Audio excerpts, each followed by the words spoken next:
Na próxima janela, a principal coisa que temos que fazer é buscar jogador com saúde. Depois vemos se tem talento. Saúde e não é pouco. Com saúde que permita que possa jogar 60 a 70 jogos que a gente pode ter. Essa excelente frase não é minha, né? Ela pertence a Hernan Crespo, técnico do São Paulo Futebol Clube, que tem sido quem sofre com a realidade de um péssimo planejamento para a recuperação financeira. O São Paulo convive com uma recuperação financeira e a iniciativa é louvável. A ideia de aderir ao FDIC e praticamente colocar uma camisa de força em si próprio para que impeça o time de gastar e os seus dirigentes também é uma ótima ideia. Aliás, esse termo de camisa de força eu acho que foi criado pelo Mauro César e é muito bom.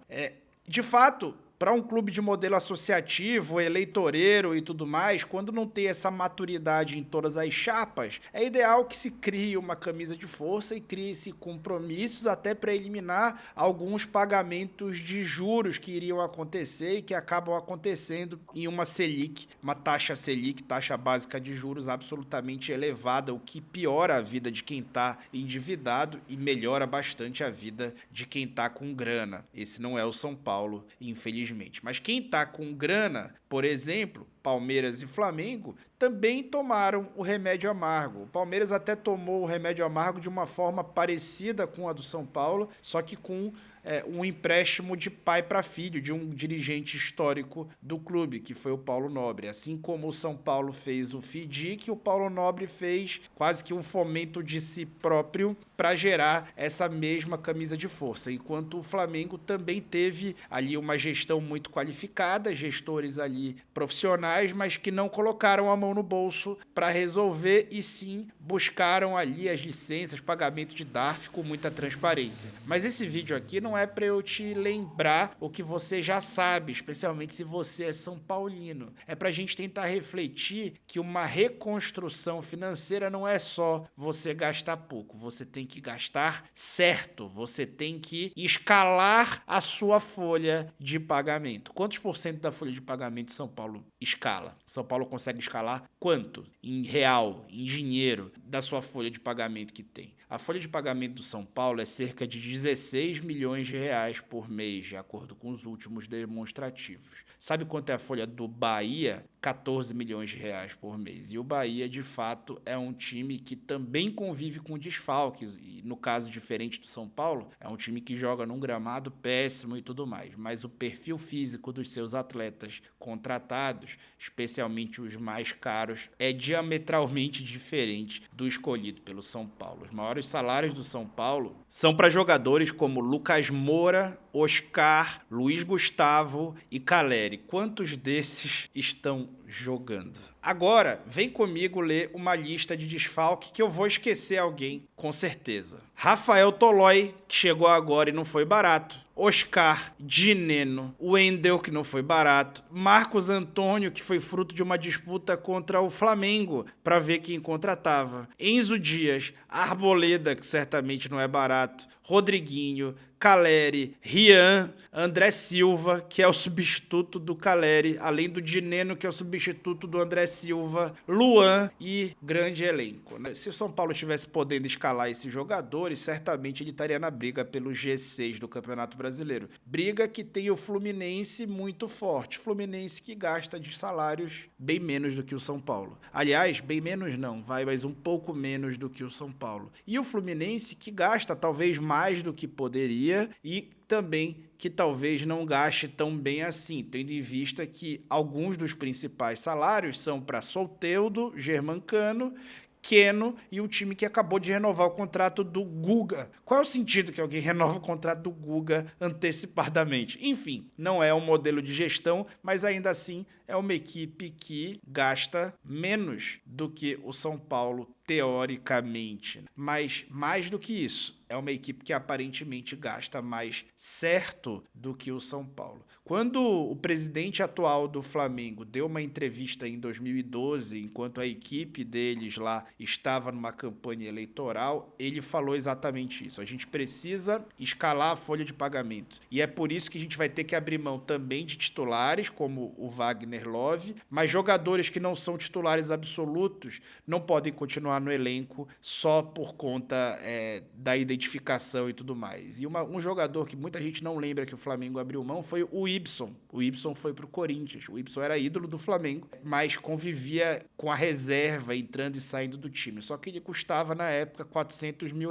e era reserva. E aí, o Flamengo abriu mão de ter um jogador ídolo e ele foi jogar no Corinthians. Ou seja, na outra grande torcida do país, né, comparada ao Flamengo, ou seja, num rival ali. E o Ibson jogou de titular naquele ano, acabou não indo bem, mas o Flamengo abriu mão desse jogador. Por quê? Porque não era um jogador que ia ser escalado. Quantos jogos por ano o Oscar fez em todas as temporadas últimas na China? Será que ele era uma boa aposta para se fazer? E o Lucas Moura, até que ponto essa aposta se paga? Mas porque, além dessas apostas, o time continua indo em jogadores com esse perfil, como, por exemplo, o Rafael Tolói, que também é um veterano. Então, gente, o que eu penso é o seguinte, é claro que o São Paulo precisa investir no seu Refis, que já foi um centro de referência, onde vários jogadores vinham da Europa para se tratar. Eu lembro muito bem do Adriano, o Imperador, que veio da Europa para poder se tratar no Refis de tanta excelência que era aquele centro. Tecnologia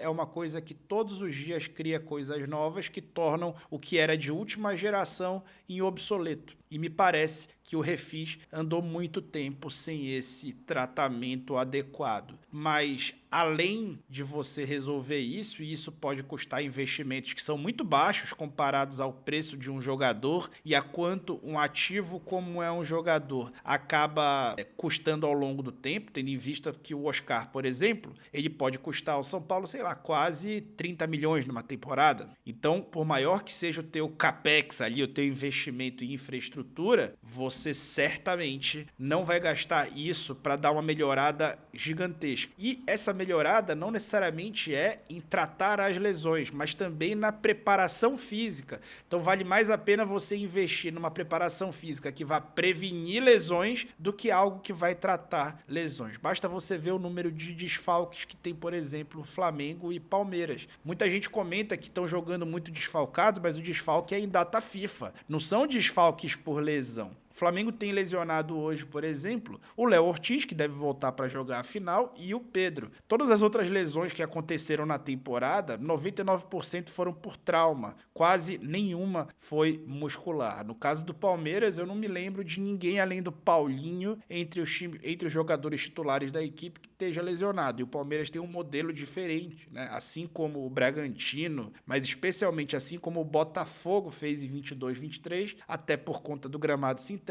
o Palmeiras só investe em jogadores jovens e aparenta fazer uma longa pesquisa ali em termos físicos para entender se esses caras vão trazer alguma limitação quando forem para o clube. A impressão que dá é que nessa reformulação que o FIDIC está gerando para o São Paulo, para que o time tente gerar ali superávit e a partir desse superávit possa voltar a ter grandes contratações e protagonismo no futebol brasileiro, me parece que está faltando método em todas as áreas do clube. Aqui atrás de mim, não sei se dá para ver, tem o livro A Bola Não Entra Por Acaso, do Ferran Soriano, que atualmente é o CEO do Grupo City, mas que liderou a reestruturação do Barcelona, que já foi esculhambado de novo, né? Mas na época que liderou a era que culminou naquele domínio do Guardiola e etc., foi o Ferran Soriano. E ali ele fala de métodos em várias áreas do clube. E o quanto a base, por exemplo, no caso do Barcelona, foi importante. Curiosamente ou não, a base foi muito importante na reestruturação do Flamengo e também foi muito importante na reestruturação do Palmeiras e hoje faz parte integrante do modelo que faz do Palmeiras o segundo maior faturamento do país. O Palmeiras só consegue competir com o Flamengo porque ele cria todos os anos muitos jogadores e consegue vender esses jogadores muito caros. Se o Palmeiras passar 2 anos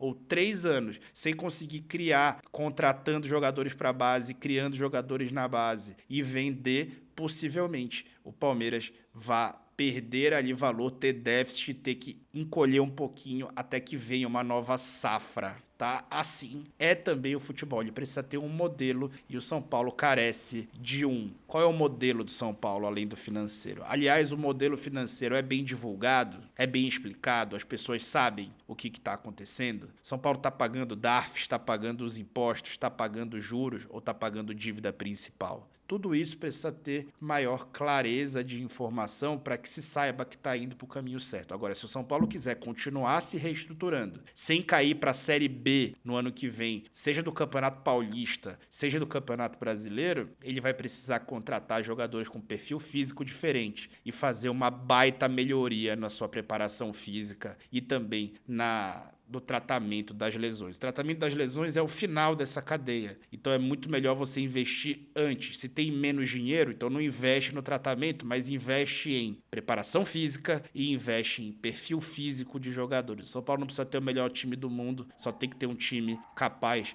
de manter o time na Série A enquanto executa a sua recuperação financeira. O time desse ano mantém na Série A na base do talento eventual e de algumas vitórias pautadas nisso, mas já deu para perceber que esse talento eventual vai deixar o time na mão muitas vezes e criar momentos modorrentos, como é esse final de temporada que o torcedor tricolor talvez não mereça. Tá bom? Eu não sei se curtiram o vídeo, se curtiram, deixa o like, se inscreve no canal, esse é um canal de comentário, né? E eu fui. Valeu!